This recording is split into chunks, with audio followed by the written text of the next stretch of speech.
Peter, what is your understanding of the word refugee? Karna lungu refugee kine doyo adio kulungu vesidengi.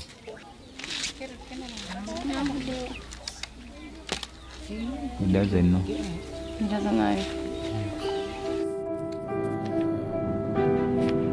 All right, just start this read, beginning from page 1. Okay, my voice is quite scratchy, is it okay? It's totally fine. This is just a scratch track, so it actually is perfect. Okay. It was school holidays in South Sudan when Peter, who's only 14, decided to flee. With nothing but a small bag of belongings and the hands of his younger brothers in his, it wasn't exactly a decision he had time to think about, but simply something he had to do. Ko maremo na kidoto?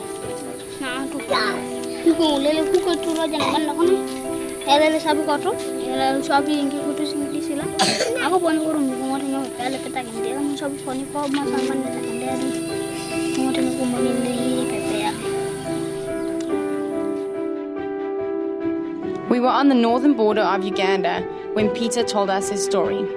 The journey to get there was long, but it didn't even begin to compare to the journey Peter, John, and Richard took to get to the same place. Peter and his brothers lived in the bush for a few weeks. They ate what they could find on the ground and followed footpaths they hoped would lead them to the border. In fear of their safety, they only walked during the day. After a few weeks, they reached the border and were placed in an Mbepi refugee settlement with a foster family who were also refugees like them.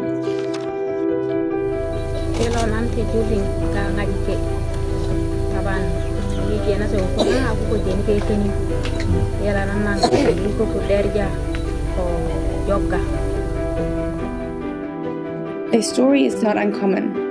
Each day, roughly 100 child refugees like Peter and his brothers cross into Uganda without parents or caregivers.